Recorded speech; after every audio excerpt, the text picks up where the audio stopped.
사랑합니다.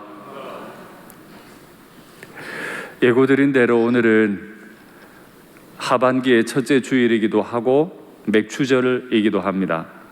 말씀드렸던 대로 아마 지난 한 주 동안은 가족들과 함께 우리 개인에게 또 가정과 교회에 베푸신 은혜를 나누신 줄로 압니다. 오늘은 교회로 모였기 때문에 교회에 베푸신 은혜를 잠깐 생각해 볼까요? 코로나가 이렇게 길어질 줄 몰랐지만 모임 예배를 다시 허락하셔서 모여서 예배 드릴 수 있게 해주셨고, 비록 유아부 유치부 공간이 좁아서 아직 열리지는 못하고 있습니다만은 다른 주일학교 예배도 모임 예배로 전환이 되어서 함께 모여서 예배 드릴 수 있어서 얼마나 감사한지 모릅니다. 코로나가 위중하기 때문에 새가족 등록 광고를 제대로 드린 지가 몇 주 안 되지만은 또 많은 새가족들을 우리에게 보내주셔서 가족들과 함께 예배 드릴 수 있게도 해주셨죠.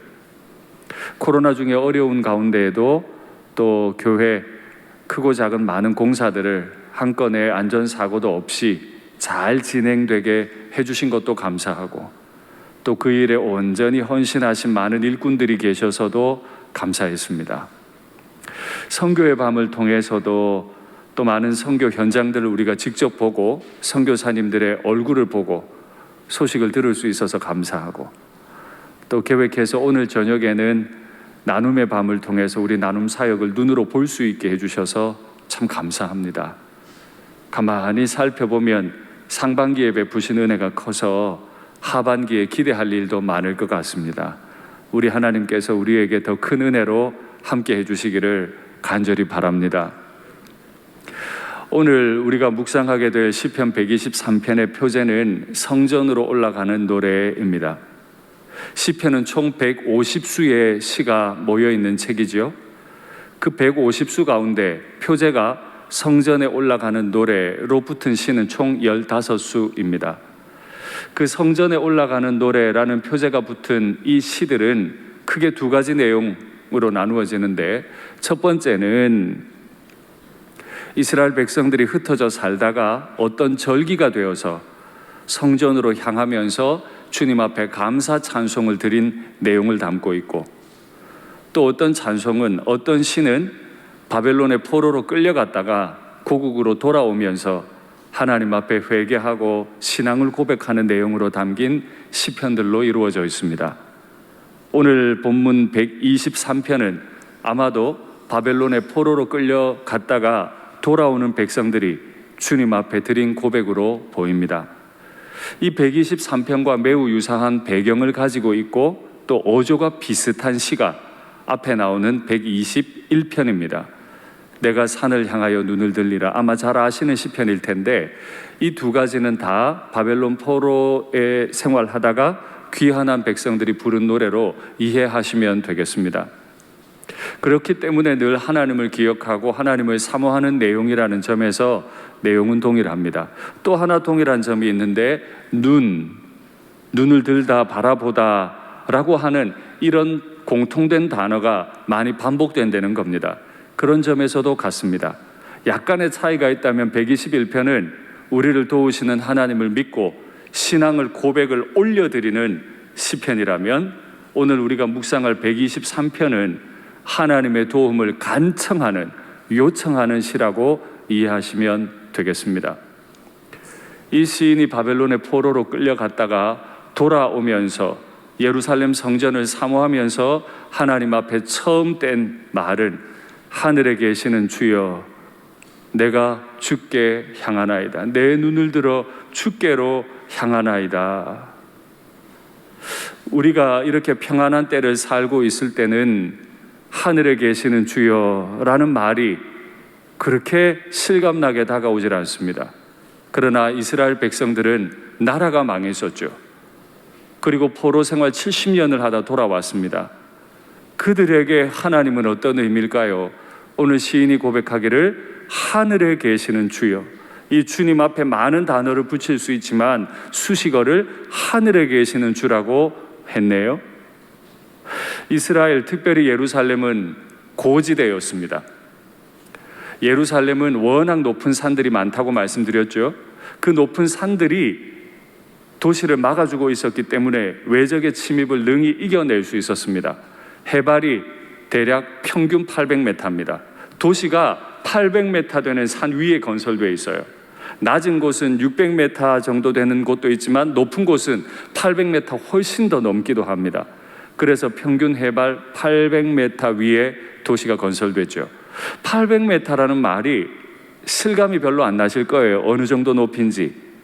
우리 동네에 있는 정발산 최고 높은 곳이 해발 87m입니다. 정발산 최고 높은 곳 87m, 그것보다 10배 높은 곳 위에 예루살렘이란 도시가 만들어져 있다고요. 그것보다 훨씬 더 높은 곳도 물론 있습니다. 그러니까 예루살렘 사람들은 늘 자신감이 많았어요. 우리는 높은 지역에 있고 산악이 워낙 험하기 때문에 외적들이 와도 우리를 이기지 못할 거다. 그렇게 예루살렘의 높은 것을 자랑하던 사람이 돌아와서 높은 것을 자랑하지 않습니다. 하늘에 계시는 주여라고 부릅니다. 바벨론의 포로로 끌려가 봤더니 세상에 이스라엘만 좋은 나라인 줄 알았더니 바벨론은 더 멋있어요. 더 화려해요. 그곳에 계신 왕은 더 높은 것 같아요.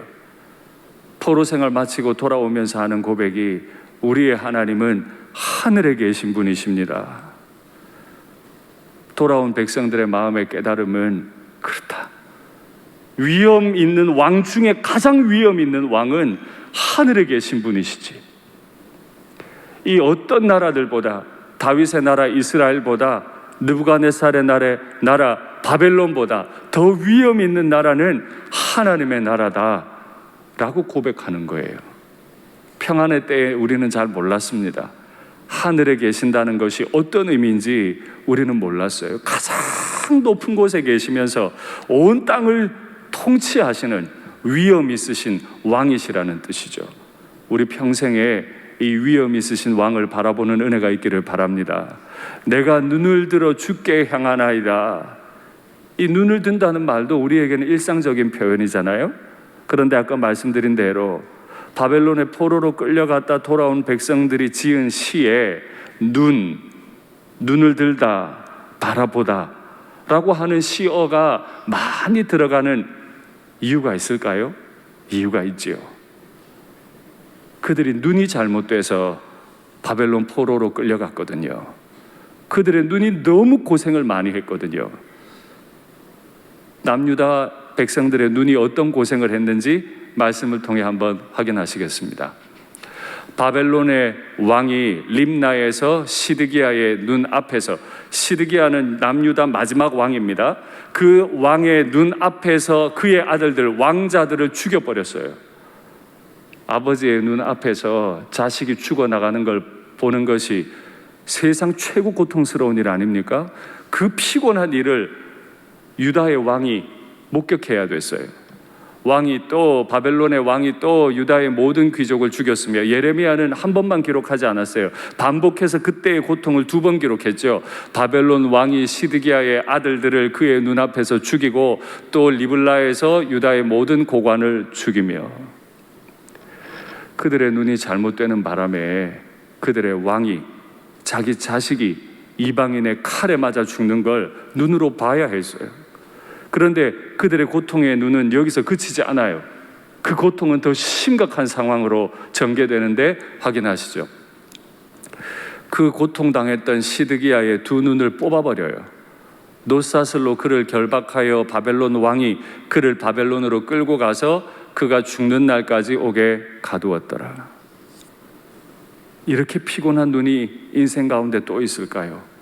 내 자식이 죽는 걸 내 눈으로 봐야 하고, 내 눈까지 마지막에 뽑히는 이 피곤한 인생들, 그들의 눈이 고통당했기 때문에 포로에서 귀환하는 백성들은 늘 눈에 관한 단어를 넣어서 하나님 앞에 시로 올렸던 거죠. 그러면 왜 이들의 눈이 그렇게 고통을 당했을까요?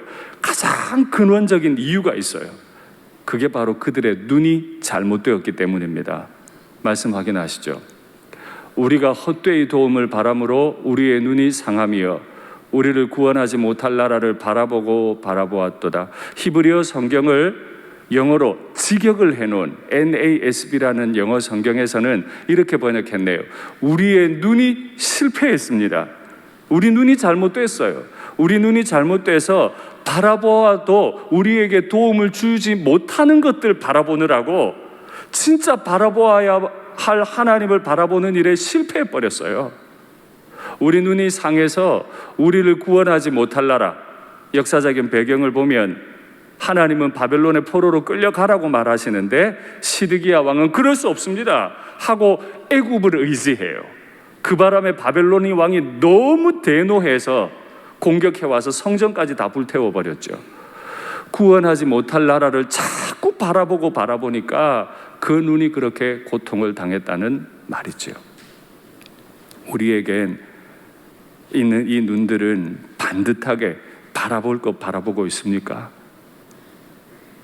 우리의 도움이 되시는 하나님을 반듯하게 바라보는 일에 성공하고 계십니까? 다른 거 자꾸 바라보고 있지는 않습니까? 내가 생각할 때 끊임없이 내 생각을 하나님을 바라보는 시선과 바꾸어 버리지 않습니까? 바벨론의 포로로 끌려가라고? 나보고 매국노가 되라고? 그럴 순 없지. 뭐라도 해봐야지. 그게 그 나라를 망하게 했다고요. 그 어떤 때에도 하나님을 바라보는 일에 실패하지 않으면 좋겠습니다. 그들의 마음이 이렇게 하나님 바라보는 데 실패하니까 그들의 눈이 고통당했는데, 그들이 그 실패한 눈을 가지고 사실은 애굽을 바라보기 전에 다른 걸 먼저 본 게 있어요. 확인하시겠습니다. 자식들은 나무를 줍고 아버지들은 불을 피우고 부녀들은 가루를 반죽하여 한 집안의 모든 세대가 한마음 한뜻 돼서 뭔가 한 일이 있는데, 하늘의 여왕을 위하여 과자를 만들며, 하늘에 계시는 주여, 하늘에 계시는 주님이 아니고 하늘에 여왕이 있나 봐요. 여왕을 위하여 과자를 만들며 그들이 또 다른 신들에게 전제를 부음으로 나의 노를 일으키느니라. 가나안에 있었던 여신들, 바벨론 땅에 있던 여신들을 숭배하느라고 아빠도 엄마도 자식들도 한마음 한뜻 돼서 하나님 안 바라보고 우상들, 하늘의 주님이 아니고 하늘의 여왕을 바라보다가 그들이 망했다는 거예요. 우리 자식들 너무 많이 사랑하죠. 그래서 우리의 마음이 지나쳐서 도울 힘도 능력도 없는 하늘의 여왕을 바라보고 있지는 않습니까? 내 자식을 향한 사랑이 과해서 하늘의 여왕 잘못 바라보면 그 백성들의 눈은 큰 고통을 당하게 되고 말 겁니다. 이 아버지, 어머니 밑에서 자랐던, 바벨론의 포로로 끌려갔던 이 세대들이 눈이 완전히 바뀌어버려요. 정말 무서운 일인데, 제가 광고 드릴 때 결전의 날이라고 표현했는데 왜 그런지 바빌로니아라고 하는 책을 한번 번역해 봤습니다. 확인하시죠. 이 글을 쓰신 분은 신학자가 아닙니다. 일반 역사학자입니다. 그러나 또 다른 많은 사람은 그곳에 남아있으려 했다. 느부갓네살에 의해 바벨론의 포로로 끌려갔다가 나라가 바뀌어서 메대, 또다시 바뀌어서 페르시아, 고레스 원년에 다 돌아가라. 유다 사람들은 예루살렘으로 다 돌아가라고 명령을 했어요. 그런데 돌아온 사람 일부 있고 많은 사람은 안 돌아간다 그랬어요. 그냥 바벨론에 있겠대요. 게다가 젊은 세대들, 특히 바벨론에서 태어난, 바벨론이 그들의 홈랜드, 그들이 태어난 고향인 사람들, 이 세대들, 오늘부터 시작되는 성경학교 하는 그 사람들, 바벨론은 어마어마한 나라, 정말 자랑스러운 나라, 안락한 삶을 약속해 줄 것 같고 경제적, 문화적, 지적 활동들이 활발하게 이루어지는 것 같은 나라니까 고레스의 귀환 명령 이후에도 정말 많은 수의 유대인들은 바벨론에서 그 땅이 주는 유익을 누리기 위해 그 땅에 남으려 했다. 부모들이 하나님을 바라보는 눈을 훈련시키지 않으니까 노예로 끌려가서도 그 나라의 영광이 마치 자신의 영광인 것처럼, 여기 살면 언젠가는 나도 이렇게 멋진 곳에서 시민으로 마음껏 살 것처럼 눈이 바뀌어버리잖아요. 이걸 누구 책임으로 돌리겠어요? 부모님의 눈이 하나님을 향하지 않다가 고통을 당했고, 그 자식들이 하나님을 향하지 않아요. 그래서 저는 다음 세대를 생각하면 마음이 무너져요.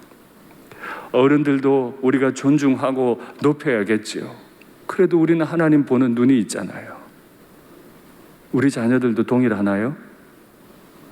우리 자녀들도 언제 어느 때든지 세상을 안 향하고 하나님을 향하는 눈을 가지고 있습니까?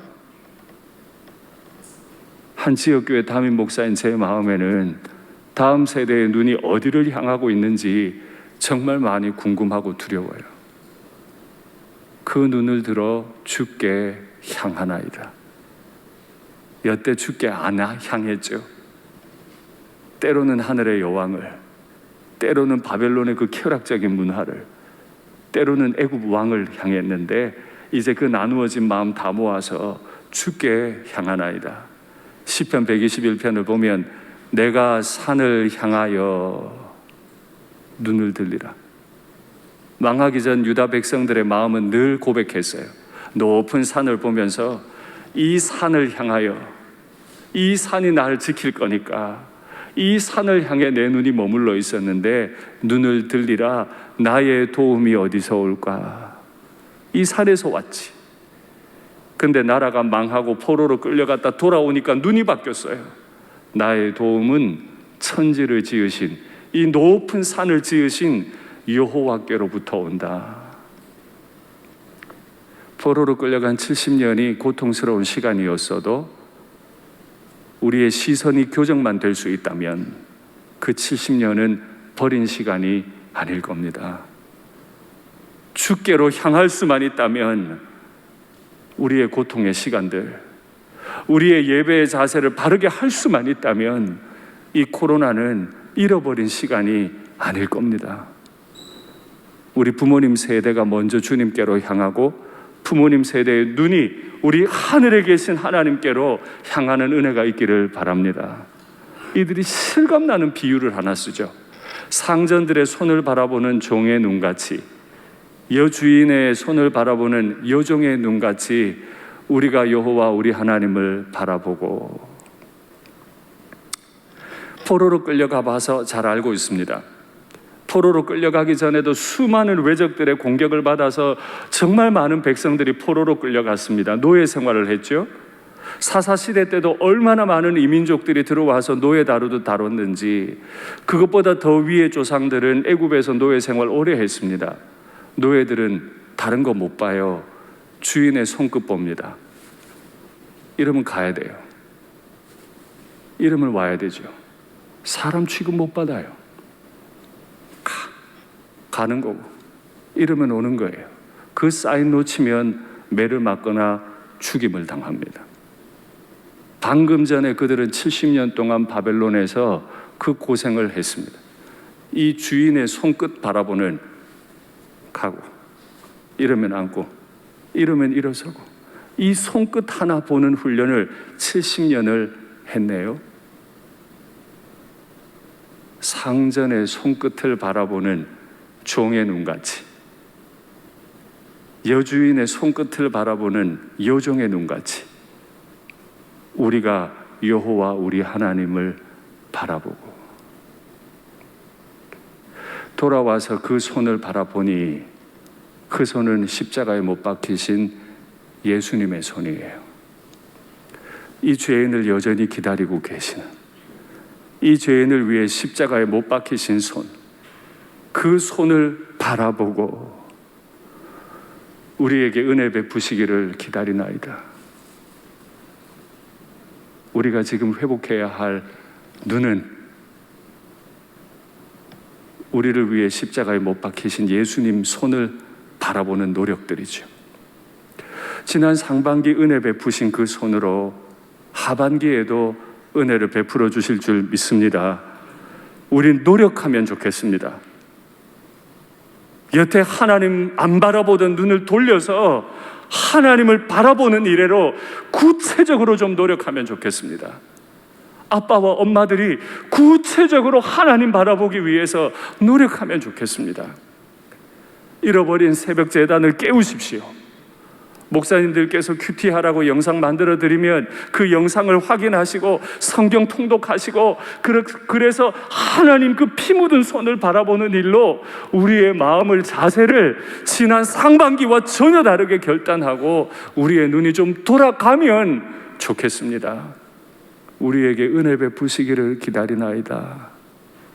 그들은 70년 동안 끊임없이 기다렸죠. 가서 자라, 와라.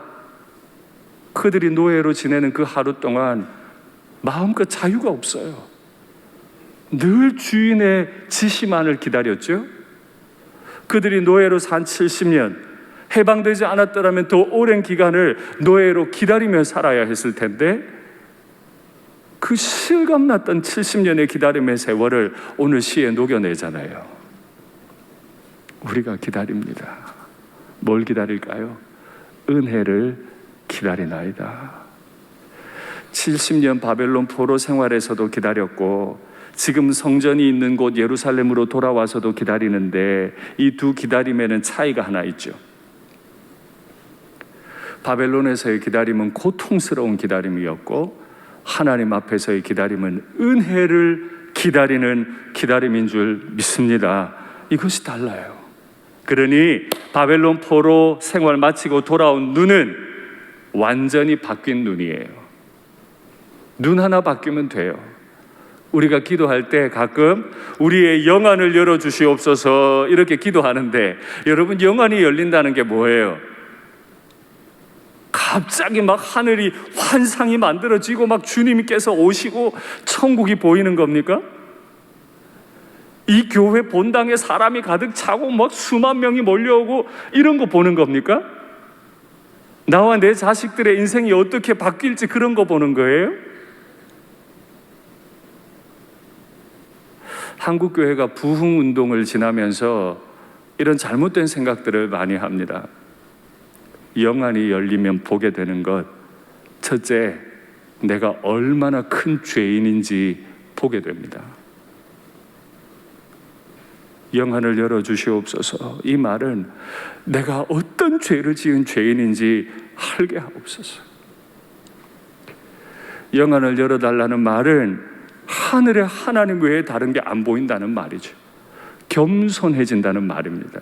눈이 겸손해져요. 하나님께서 오늘 우리의 눈을 영안으로 열어주시기를 바랍니다. 우리의 살아가는 날 동안에 우리의 눈이 겸손하게 바뀌게 해주시기를 간절히 원합니다. 은혜를 기다리나이다 라고 고백할 뿐만 아니라 또다시 은혜를 구하죠. 우리에게 은혜를 베푸소서. 또 우리에게 은혜를 베푸소서. 간구할 말이 은혜 베풀어 달라는 말밖에 없어요.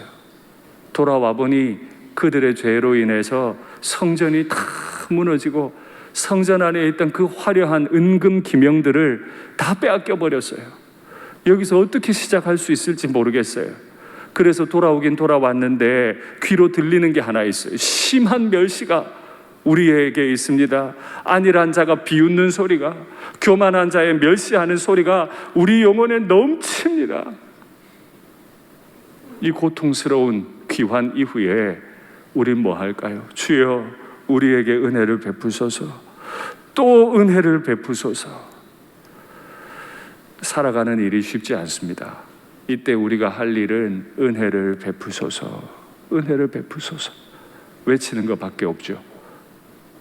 새벽마다 밤마다 가정에, 교회에 필요한 은혜를 베푸시기를 날마다 간구하시는 겸손한 기도자들이 다 되시기를 바랍니다. 400년이 지납니다. 이 시가 만들어지고 400년이 지나면 로마 제국이 일어나서 또다시 그 높은 곳에 있는 예루살렘을 정복합니다. 그리고 예수님이 복음을 증거하시고 교회들이 세워지죠. 초기 교회도 역시 로마의 박해, 유대교의 박해 가운데 살아남아야 했죠. 그래서 초기 교회도 예배를 마칠 때마다 이 시편 123편을 이용해서 이렇게 외쳤습니다. 미제레레 노비스 도미네, 미제레레. 그들의 말도 다 뺏겼어요. 그래서 라틴어로 외칠 수밖에 없었어요. 미제레레 노비스, 우리를 불쌍히 여기소서, 우리에게 은혜를 베푸소서. 도미네, 주여. 미제레레, 우리에게 은혜를 베푸소서.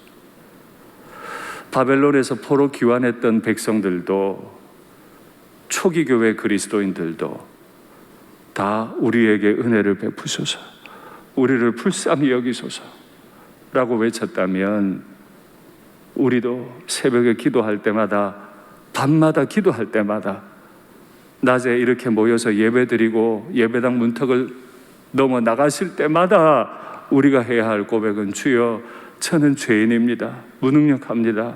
우리에게 은혜를 베푸소서. 이스라엘 백성들이 바벨론의 포로로 끌려갔습니다. 살 소망이 없어 보여요. 느부갓네살은 너무 강력했거든요. 온 땅을 순식간에 다 정복했거든요. 도저히 살아날 수 없을 것 같을 때 예레미야는 한 가지 사실을 확인하고 그의 애가를 지어 부르면서도 이 고백을 하나님 앞에 올렸습니다. 확인하시죠? 여호와의 인자와 긍휼이 무궁하심으로 우리가 진멸되지 아니함이니이다. 왕이 눈이 뽑혔어요. 본인도 선지자지만 끌려가고 있어요.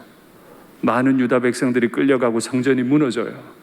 그때도 예레미야의 눈은 여호와를 향했어요. 여호와의 인자와 긍휼이 무궁하심으로 우리가 진멸되지 아니함이니이다. 다니엘이 그 시선을 이어봤죠. 70년 만에 돌아오리라 예레미야가 예언한 걸 다니엘이 붙잡아요. 그 다니엘이 말씀 붙잡고 정한 때마다 하나님 앞에 엎드려 기도하죠. 70년입니다 주님, 70년입니다 주님, 70년입니다 주님. 그 70년 안에 다니엘이 그 말씀 붙잡고 기도하는 동안에 모르드게도 지나가요. 에스더도 지나가요. 에스라도 지나가요. 말씀 붙잡고 있는 사람들은 하나님을 볼 수 있고, 하나님을 보는 사람들은 은혜를 구할 수 있고, 지극히 어려운 때에도 주님의 손에 붙잡혀 존귀하게 쓰임받게 될 줄 믿습니다. 제가 만든 한 가지 말이 있는데 바로 행복한 노예라는 말입니다. 바벨론 왕의 노예가 되거나 죄의 노예가 되면 행복하지 않습니다. 그러나 주인의 손을 바라볼 수밖에 없는 똑같은 노예지만은 예수님의 피 묻은 손을 바라보는 노예는 행복한 노예인 줄 믿습니다. 말씀을 맺겠습니다. 하늘의 여왕을 잘못 바라보던 눈을, 그 실패한 눈을 거두십시오. 그리고 주님 앞에 엎드려 우리에게 은혜를 베푸소서. 내가 잘못했습니다. 우리에게 은혜를 베푸소서. 내 자녀들의 눈을 고쳐주시옵소서. 눈물로 기도하십시오. 그러면 마침내 우리를 행복한 노예로, 십자가 바라보고 십자가 자랑하는 행복한 노예로 만들어 주실 줄 믿습니다.